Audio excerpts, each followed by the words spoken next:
Hello दोस्तों, कैसे हैं आप लोग? सब बढ़िया है ना? रहना ही चाहिए। Welcome to our YouTube channel SMR trading academy.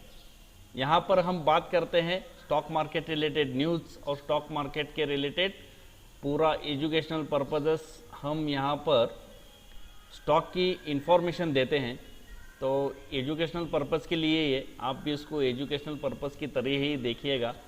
अगर आप यहाँ पर इस मैं जो बताता हूँ उसके हिसाब से आप अगर ट्रेड करते हैं या कुछ भी आपको प्रॉफिट या लॉस होता है तो उसका सिर्फ और सिर्फ ज़िम्मेदार आप होंगे। मैं जो बताता हूँ वीडियो वो सिर्फ एजुकेशनल पर्पज़ के लिए होते हैं, तो वही आपको देखना है। तो हमें कल के लिए अपडेट देना था। निफ्टी का कल का अपडेट था। निफ्टी कल की क्लोजिंग थी 17,539। 17,539 उसकी कल की क्लोजिंग है। और उसका रेंज अगर हम बात करें निफ्टी की तो 17,200 से 17,700 ये उसकी रेंज हो चुकी है। अभी 17,200 से 17,700, इसके ऊपर ही 17,200 के नीचे जाएगा तभी निफ्टी खराब हो जाएगा, और 17,700 के ऊपर जाएगा तभी निफ्टी बुलिश मूड में आएगा। अगर 17,200 या 17,700 के आसपास ही निफ्टी घूमता रहता है तो उसका रेंज बहुत ट्रेंड हो चुका है अभी। तो उस हिसाब से हमें ट्रेड करना है। एक्चुअली में कल का अगर यूएस मार्केट का डाटा आपने देखा होगा, यानी कि डाउ जोन्स, नैस्डैक, रसेल और S&P, ये जो इंडेक्स है यूएस के, तो उसमें आपने देखा होगा कि डाउ जोन्स जो है तो ओपन तो हुआ था 300 पॉइंट ऊपर, ओके, लेकिन बंद होते होते वो 337 पॉइंट नीचे बंद हुआ। इस वजह से हम सोच रहे हैं कि मार्केट कहाँ पे जा रहा है अभी। नैस्डैक भी आपने देखा होगा ओपन हुआ 150 पॉइंट ऊपर, लेकिन आपने नैस्डैक भी देखा होगा कि 150 पॉइंट ऊपर ओपन हो गया और बंद होते होते वो 150 पॉइंट माइनस बंद हो गया। तो इस हिसाब से आप अगर देखोगे ईयरली डाटा आप अगर इसका निकालोगे तो उसमें आपको पता चलेगा कि नैस्डैक ईयर एंड में 52वीं खाई से 11.45%, यानी कि लगभग 12% के आसपास डाउ जोन्स गिरा हुआ है 52वीं खाई से। और उसके हिसाब से नैस्डैक आप अगर देखोगे तो 26% के आसपास नैस्डैक गिरा हुआ है। इसका सीधा सीधा मतलब ये होता है कि अभी अमेरिका के जो भी आईटी कंपनियां हैं तो वो रिसेशन में जा रही हैं, क्योंकि रिसेशन में जाने के लिए 20% अगर आपका इंडेक्स कोई भी होगा वो अगर गिरता है 52वीं खाई से तो आप सोचते हैं कि आपकी इकोनॉमी क्राइसिस है और आप इन्फ्लेशन की वजह से या कोई भी वजह से आप रिसेशन में जा रहे हैं। इस वजह से आप अगर देखोगे तो नैस्डैक और डाउ जोन्स का तो अपडेट ये था, और अभी भी नैस्डैक और डाउ जोन्स गिर सकते हैं क्योंकि 20 तारीख को फेड चेयरमैन जेरोम पावेल की मीटिंग है और उसमें वो इंटरेस्ट रेट जो है वहाँ के वो बढ़ाना चाहते हैं। वो अभी बढ़ेंगे 0.75 बेसिस पैसा।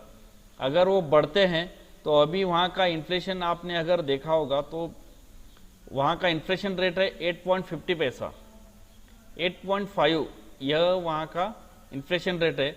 इंटरेस्ट रेट वहाँ का आपने देखा होगा तो 2.5 है, यानी कि आपने अगर देखा होगा कि इसमें लगभग 6% का गैप है। मतलब इंटरेस्ट रेट तो कम है लेकिन आपका इन्फ्लेशन वहाँ पे काबू नहीं आ रहा, और उसको फेड जो है वो बता रहा है कि 2% के आस इन्फ्लेशन जो है वो लाना है। अगर वो लाना है 2% के आसपास तो आपके पास एक ही ऑप्शन बचता है। वो एक ऑप्शन यह है कि आप है ना कि इन्फ्लेशन कम करने के लिए आप रिसेशन ला सकते हैं। आप अगर रिसेशन लाएंगे तभी आपका इन्फ्लेशन कम होगा। अगर इन्फ्लेशन कम होगा तभी इंटरेस्ट रेट बढ़ना कम होगा। अगर इंटरेस्ट रेट ऐसे ही बढ़ने लगे तो बहुत सारी इकोनॉमी ऐसी है कि वो वहाँ से उड़ जाएंगी। इसके हिसाब से अनएम्प्लॉयमेंट जो रेट था यूएस का वो पिछली बार ही 3.50 था, वो अभी बढ़कर आया है 3.70। ये इकोनॉमी के लिए अच्छा नहीं है। इसीलिए बार बार मैं बताता हूँ कि इन्फ्लेशन और जो आपका इंटरेस्ट रेट है उस हिसाब से आप अगर ट्रेड करते हैं तो आपको ये सब देखना होगा कि कैसे ट्रेड हो रहा है और क्या हो रहा है। अगर इंडिया की हम बात करें तो इंडिया का इंटरेस्ट रेट अभी चल रहा है 5.40 यह है इंडिया का इंटरेस्ट रेट है। उसका इन्फ्लेशन है 7.01 और जीडीपी है अभी 7.40। इसके हिसाब से अगर यूएस से आप कंपेयर करोगे तो आपका इन्फ्लेशन, आपका इंटरेस्ट रेट ये बहुत ही वेल पोजीशन है अभी फिलहाल में। और इंडिया का फोरकास्ट जो है 7.2 है और इन्फ्लेशन फोरकास्ट है 2023 का 6.70। इस हिसाब से अमेरिका से आप अगर कंपेयर करते हो तो आप ये सोचोगे कि इंडिया अभी भी अमेरिका से बहुत सारा वेल पोजीशन है। इसीलिए आप अगर मार्केट में देखोगे, निफ्टी देखोगे, बैंक निफ्टी देखोगे या इंडिया का कोई भी इंडेक्स देखोगे तो गिरने में सबसे वर्ल्ड मार्केट अभी गिर रहा है, लेकिन इंडिया का मार्केट वैसे गिर नहीं रहा। क्यों नहीं गिर रहा? तो इसका यही मतलब है कि India is a well position now. US से भी बेहतर पोजीशन अभी इंडिया की है, इसलिए इंडिया अभी नहीं गिरेगा। अगर ग्लोबली पूरा ही खराब हो जाता है, यूक्रेन रशिया जैसा कुछ तो युद्ध की परिस्थितियां आती है, चाइना और ताइवान की कुछ तो युद्ध की परिस्थितियां फिर से आती है, तभी ये हो सकता है। नहीं तो अभी इंडिया का मार्केट गिरने की आशंका है नहीं। 17,200 से 18,000, लार्जली 17,200 से 18,000 यह रेंज रहेगी निफ्टी की। इसी हिसाब से हमें ट्रेड करना है। और कुछ सेक्टर है तो उस सेक्टर्स के हिसाब से ही हमें ट्रेड करना है कि कौन से बुलिश है और कौन से बेरिश है। आप अगर देखोगे तो फाइनेंस सेक्टर जो भी रहेगा, फाइनेंस में भी प्राइवेट सेक्टर बैंक जो पब्लिक सेक्टर बैंक और प्राइवेट सेक्टर बैंक है, पीयूसी बैंक जो है, तो उसे ही हमें ट्रेड करना है। और आईटी सेक्टर जो भी है, तो आईटी सेक्टर अभी यहाँ से रिसेशन में जा रहा है पूरी तरह से। आईटी सेक्टर पे मैं पहले से ही बहुत बुलिश था, लेकिन अभी व्यू ऐसा बन रहा है कि नैस्डैक अगर 26% गिरा हुआ है ऊपर से, तो हमारा मार्केट भी निफ्टी आईटी इंडेक्स जो है वो पूरी तरह से जाएगा। यहाँ से भी अभी भी जाएगा क्योंकि रिसेशन ऑन द वे है यूएस में। अगर यूएस में रिसेशन आता है तो इंडिया में भी आईटी कंपनियों के लिए अच्छा नहीं है।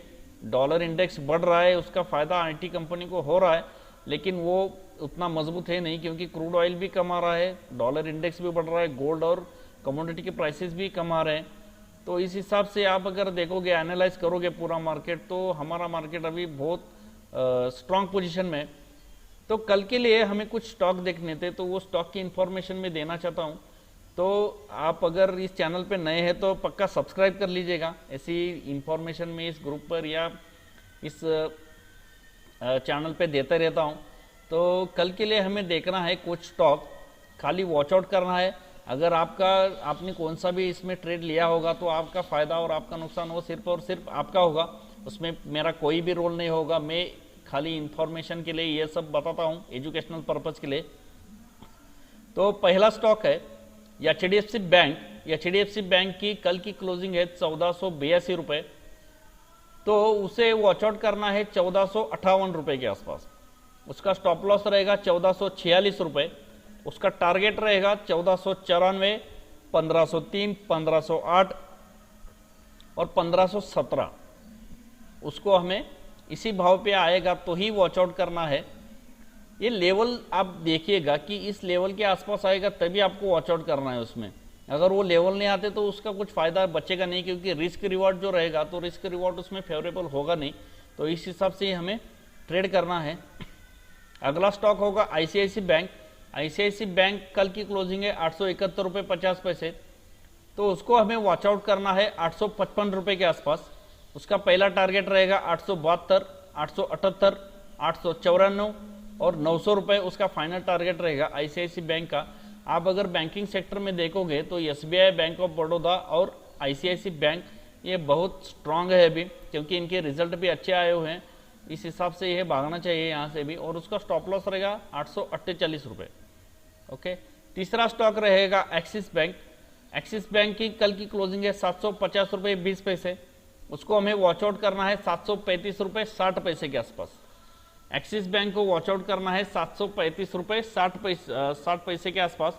उसका टारगेट रहेगा 757 रुपये 70 पैसे, 771 रुपये 80 पैसे, 777 रुपये। ये तीन टारगेट के लिए एक्सिस बैंक को वॉच आउट करना है। और उसका स्टॉप लॉस रहेगा 727 रुपये। उसमें चौथा स्टॉक है अपना एसबीआई का।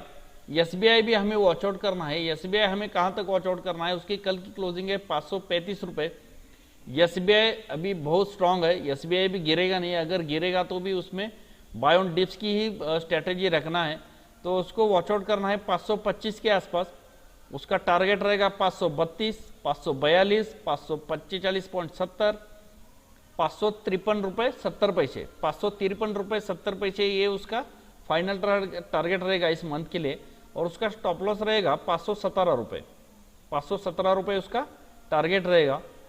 कोटक महिंद्रा बैंक अगला अपना स्टॉक है, कोटक महिंद्रा बैंक, उसकी कल की क्लोजिंग है 1920 रुपये। उसको वॉच आउट करना है हमें 1845 रुपये के आसपास, 1845 के आसपास उसको वॉच आउट करना है। उसका टारगेट रहेगा 1900, 1940, 1970, ये 3 टारगेट के लिए कोटक महिंद्रा बैंक भी हमें वॉच आउट करना है। और उसका स्टॉप लॉस रहेगा 1828 रुपये। अगला स्टॉक है हमारा इंडसइंड बैंक। इंडसइंड बैंक हमें वॉच आउट करना है। उसकी कल की क्लोजिंग है 1100 रुपये, 1100 रुपये के आसपास उसकी कल की क्लोजिंग है। उसको हमें वॉच आउट करना है 1064 रुपये के आसपास, उसको हमें वॉच आउट करना है 1064 के आसपास। उसका स्टॉप लॉस रहेगा 1052, टारगेट रहेगा 1075, 1083, 1090, 1100 और 1112। 1112 के आसपास उसको स्ट्रॉन्ग रेजिस्टेंस है। अगर वो उसने ब्रेक कर दिया तो ये स्टॉक 1200 के पहले रुकेगा नहीं, लेकिन 1112 उसको पहले ब्रेक करना होगा। इसीलिए मैंने कहा कि उसको वॉच आउट करना है 1064 के आसपास। उसका स्टॉप लॉस रहेगा 1052, टारगेट फाइनल रहेगा 1112 का। अगर 1112 पार कर गया तो ये 1200 तक तो रुकेगा नहीं। अगला हमारा स्टॉक है HDFC। मैंने आपने अगर देखा होगा कि जितने भी स्टॉक बनाए वो फाइनेंस सेक्टर के या बैंकिंग फाइनेंस सेक्टर के पूरे स्टॉक बताए। क्यों बताएं? क्योंकि इनमें ही रैली है अभी। आईटी सेक्टर लगाड़ कर रहा है, आईटी सेक्टर यहाँ से भी भागेगा नहीं। और जो भी सेक्टर भागेगा अभी यहाँ से वो फाइनेंस सेक्टर है और ऑटो सेक्टर है। ऑटो सेक्टर में तो कमाल की गजब की तेजी है अभी। तो जो भी आप बुलिशनेस, जो भी आपको बुलिश ट्रेड लेना है तो ऑटो सेक्टर में पक्का वाला लीजिए। मैं आपको आगे भी बताऊंगा कि कौन से स्टॉक है। तो अगला स्टॉक है HDFC की क्लोजिंग है कल की 2440 रुपये के आसपास। तो उसको हमें वॉच आउट करना है 2410 रुपये के आसपास, 24 से 10 रुपये के आसपास इसको हमें वॉच आउट करना है। इसका स्टॉप लॉस थोड़ा दूर है, 2360 रुपये का है। अगर लगा सकते हैं तो ही उसको देखिएगा। और उसका टारगेट रहेगा 2440, 2461, 2475, 2484 और 2500। फाइनल टारगेट इस मंथ का रहेगा 2500। अगर 2500 ये ब्रेक करता है तो ये भी रुकेगा नहीं। तो इस हिसाब से ये सातवां हमारा स्टॉक था, सातवां स्टॉक था। उसके आगे है बजाज फाइनेंस। आठवां स्टॉक है अपना बजाज फाइनेंस। बजाज फाइनेंस का कल का क्लोजिंग है 7188, 7188 के आसपास उसकी कल की क्लोजिंग है। उसको हमें वॉच आउट करना है 7080 के आसपास। 7080 यह उसका स्ट्रॉन्ग सपोर्ट है, यही उसको हमें लेना है। तो उसका स्टॉप लॉस रहेगा 7990 रुपये। उसका टारगेट रहेगा 7143, 7162, 7213, 7263, 7312 और फाइनल टारगेट रहेगा 7475। ये सभी टारगेट के लिए हमें बजाज फाइनेंस वॉच आउट करना है। अगर इसमें मूवमेंट आती है तो मूवमेंट बहुत ही वास्ट रहती है। आप अगर ऑप्शन ट्रेडर हो तो इस स्टॉक के लिए पक्का आप देखिएगा, क्योंकि ऑप्शन ट्रेडिंग में यह स्टॉक बहुत सारा कमाल करता है। क्योंकि इस पे जो मूवमेंट आती है वो 1%, 2% की कभी भी आती नहीं। वो भागेगा तो 5-7% ही भागेगा और गिरेगा भी तो भी 5-7% ही गिरेगा। इस हिसाब से ही स्टॉक की मूवमेंट है। इसीलिए ऑप्शन ट्रेडिंग के लिए कुछ तो स्टॉक ऐसे चुनने चाहिए आपको कि आपको वॉलेटिलिटी काउंट करना है उसमें, कि जिसमें ज़्यादा आपको मेहनत नहीं लगेगी। कि ऑप्शन ट्रेडिंग में आप अगर विप्रो सर का स्टॉक लोगे तो उस स्टॉक में आप देखोगे तो मूवमेंट है, लेकिन अपवर्ड मूवमेंट भी आएगी। लेकिन फिलहाल आप देखोगे तो उसमें कुछ मूवमेंट ही नहीं है। वो 407, 410 इसके बीच में ही वो आ रहा है, उसके बीच में ही वो जा रहा है। तो इस हिसाब से अगर आप ट्रेड करोगे तो आपको पक्का नुकसान होगा उसमें। इसीलिए वॉलेटिलिटी काउंट करना बहुत ही जरूरी है। अगला स्टॉक है और इसमें एक बजाज फाइनेंस में एक ऑप्शन स्ट्रेटेजी भी है, आप वॉच आउट कीजिएगा पक्का वाला। मैंने बनाई है खुद के लिए। तो बजाज फाइनेंस का 7300 का जो कॉल चल रहा है सितंबर महीने का एक्सपायरी का, इसी मंथ का एक्सपायरी का, वो हमें वॉच आउट करना है 180 के आसपास। 180 के आसपास वॉच आउट करना है। उसका स्टॉप लॉस रहेगा 142 का। उसका टारगेट रहेगा 207, 216, 270, 296 और 364।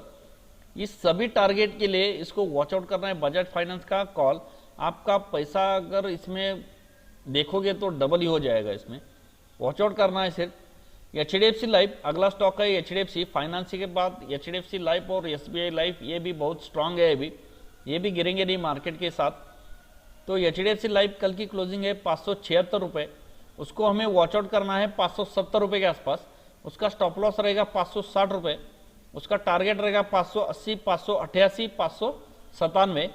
इस 3 टारगेट के लिए इसको भी हमें वॉच आउट करना है। पिछले महीने मैंने HDFC लाइफ बताया होता 520 के आसपास, वो 580 रुपये 570 रुपये का टारगेट था, तो अभी वो 576 के आसपास चल रहा है, लेकिन इसका टारगेट बहुत बड़ा, ये 800 रुपये तक जाएगा इस साल के अंत तक, इसीलिए इसको भी वॉच आउट करना है। अगला स्टॉक है मारुति सुजुकी। मारुति सुजुकी की कल की क्लोजिंग है 8,901 रुपया। मारुति सुजुकी की कल की क्लोजिंग है 8,901 रुपया, तो इसको भी हमें वॉच आउट करना है 8,800 रुपये के आसपास। 8,800 के आसपास इसको वॉच आउट करना है। उसका स्टॉप लॉस रहेगा 8,740, टारगेट रहेगा 8,900, 8,980, 9,065, 9,162, 9,260। इस सभी टारगेट के लिए हमें वॉच आउट करना है मारुति सुजुकी। इसमें भी ऑप्शन स्ट्रेटेजी बहुत बढ़िया बन सकती है। आप अगर बनाओगे तो जितने भी बड़े बड़े स्टॉक है उस स्टॉक में आप अगर ऑप्शन स्ट्रेटेजी बनाते हो तो आपको पक्का वाला फायदा ही मिलेगा, नुकसान ज़्यादा होगा नहीं। और आप अगर देखोगे तो ऑटो सेक्टर में कल नितिन गडकरी जी साहब जो है परिवहन मंत्री हैं हमारे देश के, तो उन्होंने कल बयान दिया कि हम अगले 2 साल में 50,000 इलेक्ट्रिक बसेस लाएंगे भारत में। 50,000 इलेक्ट्रिकल बसेस हम अगर लाएंगे तो इसका सबसे ज़्यादा फायदा होगा अशोक लेलैंड को। तो अशोक लेलैंड भी आप देखिएगा पक्का वाला, उसका भी बहुत बड़ा टारगेट होगा। फिर अगर 50,000 बसेस उसकी ऑर्डर उसको मिलती है तो वो 300 रुपये तक रुकेगा नहीं, फिर 300 रुपये जाएगा वो। अभी 160 155 के आसपास कुछ तो चल रहा है, तो वो भी जाएगा 300 रुपये तक तो पक्का जाएगा अगर 50,000 बसेस की ऑर्डर उसको मिलती है, क्योंकि रिवॉल्यूशन हो जाएगा और उसका मार्केट कैपिटलाइजेशन जो है वो 2 से 3 गुना हो जाएगा उसमें। अगला स्टॉक है आइचर मोटर। आइचर मोटर कल की क्लोजिंग है 3429 रुपये 40 पैसे, तो उसे हमें वॉच आउट करना है 3343 रुपये के आसपास। उसका स्टॉप लॉस रहेगा 3295, उसको वॉच आउट करना है 3343 रुपये के आसपास। 3343 के आसपास उसको वॉच आउट करना है।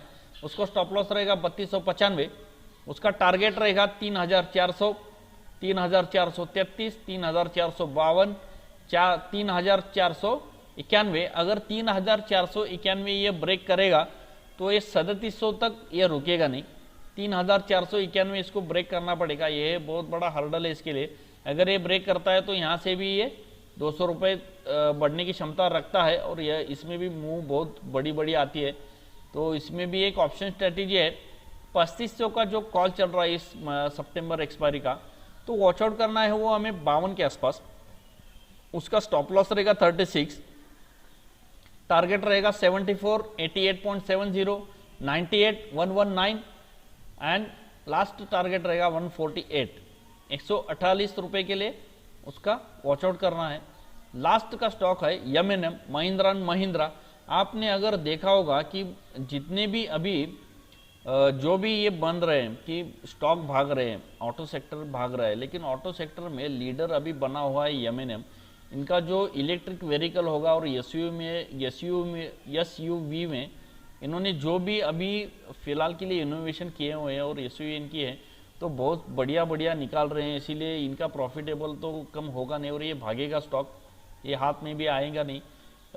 उसका कल का क्लोजिंग है M&M का 1314 रुपये, उसको वॉच आउट करना है 1290 के आसपास। उसका स्टॉप लॉस रहेगा 1276 रुपये, टारगेट रहेगा 1300, 1320, 1326, 1340। 1326 और 1340 ये इसके लिए कंजेक्शन जोन है। अगर 1326 और 1340 से निकलता है तो ये स्टॉक 1450 तक रुकेगा ही नहीं। 1326 और 1340 ये अगर निकालता है कल तो ये 1450 तक तो रुकेगा ही नहीं, उसमें भी आप ट्रेड कर सकते हैं। इस हिसाब से अगर आप इस चैनल पे नए हैं तो पक्का वाला सब्सक्राइब कीजिएगा, लाइक कीजिएगा, कमेंट कीजिएगा, शेयर कीजिए। और अगर आपको कोई भी इंफॉर्मेशन अगर मार्केट रिलेटेड चाहिए होगी तो आप कमेंट बॉक्स में पूछ सकते हैं।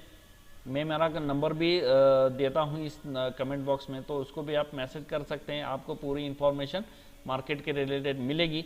और सब्सक्राइब कीजिएगा। अगर आपको ये वीडियो पसंद आया होगा तो ज़रूर लाइक कीजिएगा। Thank you.